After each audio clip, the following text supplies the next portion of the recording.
comentario y análisis económico. Saludos y buenos días, Jaime. Adelante. Muy buenos días a todo el equipo del gobierno de la mañana. Muy buenos días a toda la República Dominicana. Siguiendo el comentario de José Luis, el excelente comentario de José Luis, con relación a lo que se puede esperar con la nueva administración del presidente Trump, se puede decir que ha seleccionado un equipo de economistas con una fuerte vocación hacia el proteccionismo y apoyo de los sectores productivos estadounidenses. Scott Bessent, quien ha sido seleccionado como el secretario del Tesoro, pues ha señalado que va a defender los intereses de los Estados Unidos, proteger la cadena de suministro ante lo que pueden ser competidores estratégicos. Y ha marcado claramente y ha definido su plan que denomina 333, que básicamente lo que quiere con esto es alcanzar un crecimiento del Producto Interno Bruto de un 3%, ahora mismo está alrededor del 2.7%. Colocar el déficit público en un 3% del PIB, ahora mismo está en un 7%, eso significa que le va a ser difícil llegar al 3% del PIB de déficit, y que la producción de petróleo aumente en 3 millones de barriles diarios, lo cual es algo factible. Claro, hay que señalar que se llega al poder con una situación delicada en materia, por ejemplo, de que hay pues una tasa de interés que sobre la deuda pública ronda al entorno del 5%, ahora mismo está alrededor del 4.7%, la tasa de rendimiento de la nota del Tesoro a 10 años.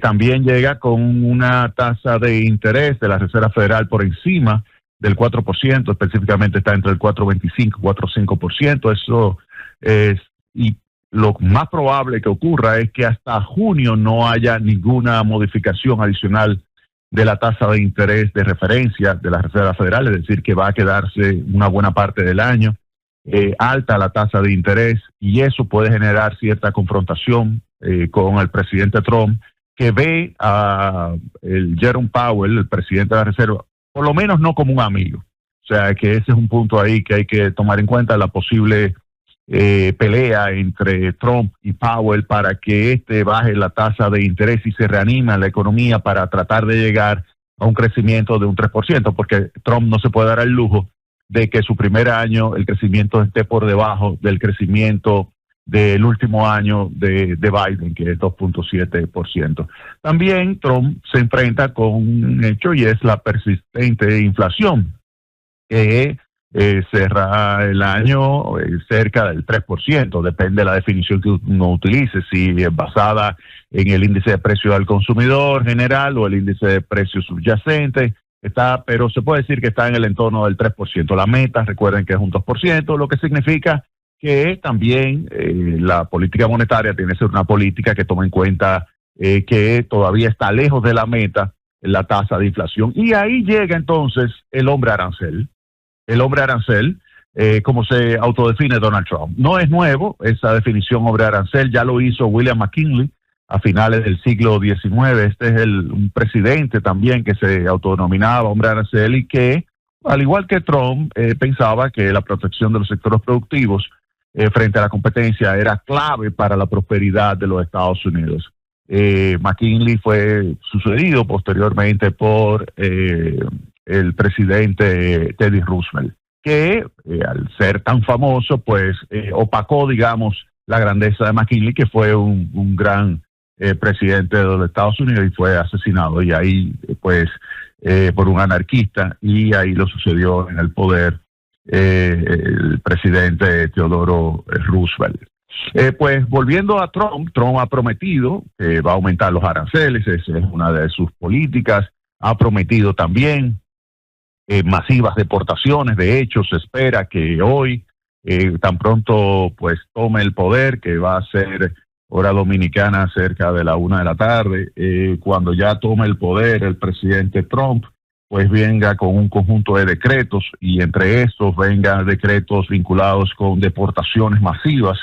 Hay 11 millones de ilegales, estiman que una parte significativa de esas personas pudieran ser sujetos de inicio de procesos de deportación, y eso pudiera impactar por el lado de la oferta a la economía estadounidense, presionando hacia arriba los precios. O sea que ese es un punto que hay que tomar en cuenta junto con los aranceles. Si se aplica la medida que pretende el presidente, por ejemplo, le ha propuesto Trump en diversas ocasiones tarifas que van de un 10% a un 20% a todos los productos de los socios comerciales de Estados Unidos, con la excepción de los bienes importados de China, que serían gravados con un arancel de un 60%. Imagínense el impacto que eso pudiera tener sobre la tasa de inflación. De hecho, tiene que considerar la nueva administración que el efecto inmediato del incremento de los aranceles será el aumento de los precios de los bienes importados, lo cual va a reducir el ritmo de convergencia de la inflación a la meta del 2% que quiere Jerome Powell, el presidente de la Reserva Federal.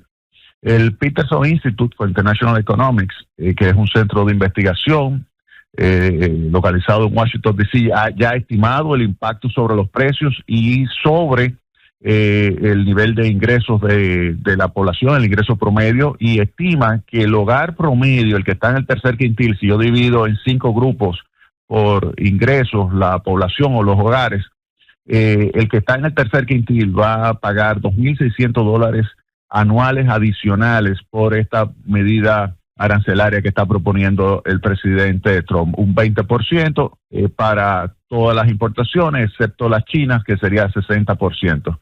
Eso equivale a una caída del ingreso de esos hogares de 4.1%, pero si vemos entonces lo que sería el impacto sobre los demás hogares, las familias de menores ingresos sufrirían una caída de su renta disponible de 6.3%, y la de los hogares más ricos solamente de 1.4%. ¿Qué significa eso? Que la medida arancelaria que propone Trump es claramente regresiva. ¿Qué significa regresiva? Que perjudica más a los más pobres con relación a los ricos. Es decir, que habrá un deterioro de la distribución de los ingresos y una reducción del ingreso disponible de la población. O sea, que eso es un punto que hay que tomar muy en cuenta. Claro, hay quienes dicen, mira, que en teoría el establecimiento del arancel, al reducir el volumen y valor de las importaciones, eso significa que habrá una caída de la demanda de divisas y eso generaría una apreciación del dólar frente a otras monedas y eso amortiguaría el impacto que tendría el aumento de la tributación arancelaria sobre los precios. Eso está en teoría, eso está bien. Algunos estudios empíricos, de hecho, han estimado la reacción de la tasa de cambio con relación a otras divisas, por ejemplo, el dólar frente al peso mexicano, el dólar frente al dólar canadiense o el dólar frente al euro, de declaraciones de Trump. Por ejemplo, hay situaciones donde Trump da una declaración de que va a establecer un arancel contra México, contra Canadá, entonces se estima cuando él da esas declaraciones, por ejemplo, que la tuitea a través de X, él tuitea que va a establecer un arancel de 20% a México o 20% a Canadá, pues ¿qué le pasa al dólar frente a la moneda de esos países?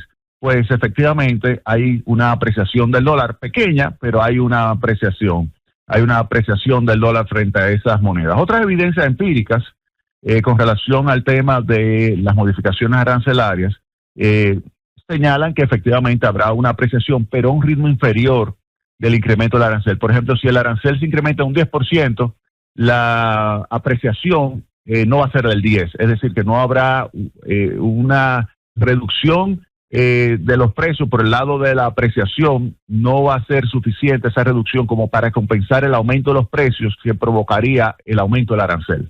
Entonces, efectivamente, al final, ¿qué va a suceder? Va a aumentar los precios en los Estados Unidos. A nosotros, ¿qué consecuencias tiene eso? República Dominicana, bueno, ustedes saben que nuestro principal socio comercial son los Estados Unidos. Si a ellos le aumentan los precios, a nosotros no va a aumentar los precios y eso le va a hacer más difícil el trabajo del Banco Central de la República Dominicana porque tendrá que subir la tasa de interés. De hecho, también hay que tomar en cuenta que el aumento de los precios provocará que la Reserva Federal de los Estados Unidos va a mantener su política monetaria hacia una posición más restrictiva. O sea, la postura monetaria de los Estados Unidos será más restrictiva ante el efecto que va a tener el aumento de los aranceles sobre la tasa de inflación. Como va a aumentar, aunque sea una vez, pero va a aumentar los precios, ante esa situación que diga, bueno, mira, este aumento que hubo en estos 2 o 3 primeros meses del año después de la aplicación de los aranceles pues pudiera generar que el año termine con una inflación, digamos, del 3.5, 4. Ante esa situación,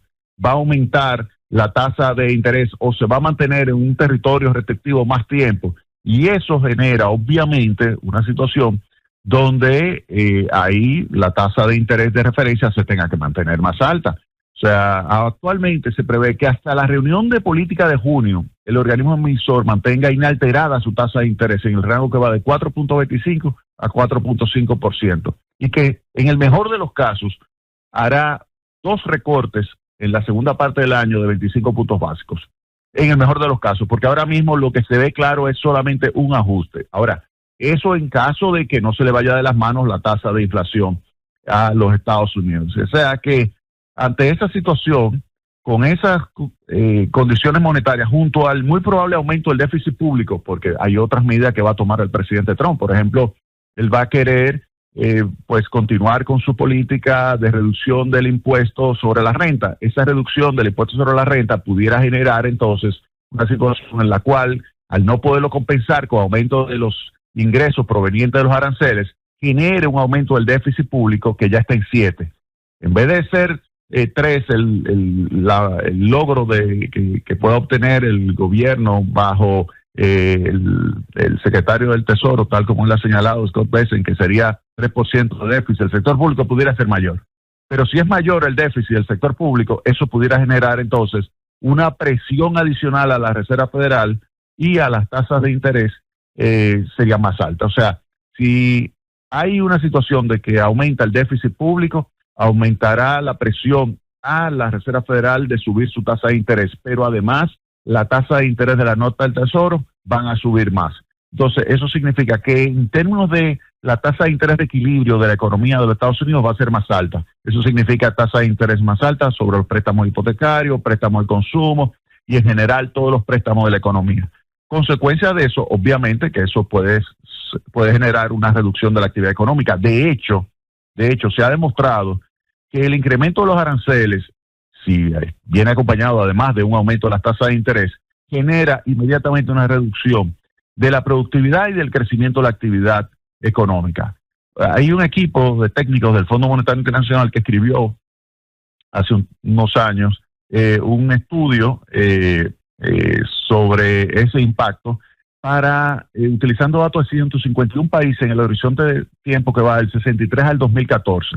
Es un modelo econométrico bastante interesante y determinó que el tipo de respuesta de la propuesta arancelaria de Trump lo que va a hacer es aumentar la tasa de desocupación y acentuar la desigualdad de los ingresos. Y obviamente que esto puede desembocar una reducción del ritmo de crecimiento de la economía. Entonces, en vez de alcanzar la meta de Scott Bessent de crecimiento de la economía del 3%, lo que pudiera registrarse es una reducción de ese crecimiento. Ahora, hay que señalar que el proteccionismo de Trump puede provocar retaliación. China no se va a quedar con los brazos cruzados, la Unión Europea no se va a quedar con los brazos cruzados si le meten un 20% a sus importaciones que provengan desde la Unión Europea, es decir, sus exportaciones.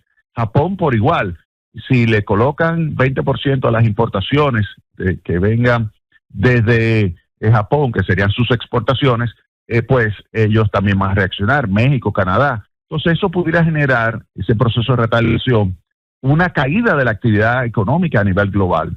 Y eso también pudiera desembocar en una desviación de flujos comerciales que pudiera afectar a algunas regiones. Por ejemplo, vamos a suponer que Estados Unidos le mete 60% de impuesto arancelario a las importaciones provenientes de China. China tiene que desviar entonces eso que antes vendían los Estados Unidos hacia otros mercados. Será Unión Europea, será Latinoamérica, pero a precios muy probablemente de dumping, porque ya lo ha hecho en muchas ocasiones. Y eso pudiera generar una situación terrible sobre la economía a nivel global. Habría un aumento del desempleo, habría una caída del nivel de bienestar, es decir, que pudiera decirse que serían efectos devastadores lo que al final se consigue. Es decir, que esto es algo que hay que tomarlo muy en cuenta. República Dominicana, el gobierno dominicano tiene que tomar muy en cuenta la política económica de Trump, específicamente su política comercial, tratar de ver cómo puede sortear de la mejor manera posible, demostrarle a los norteamericanos que República Dominicana es parte de la cadena competitiva del sector productivo norteamericano, es decir que, por ejemplo, Zona Franca constituye un eslabón de competitividad y por lo tanto no le conviene establecerle aranceles a lo que serían las ventas de Zona Franca Dominicana hacia los Estados Unidos. Hay que tratar de demostrarle eso, por una parte. Por otra parte, hay que demostrarle a los Estados Unidos que República Dominicana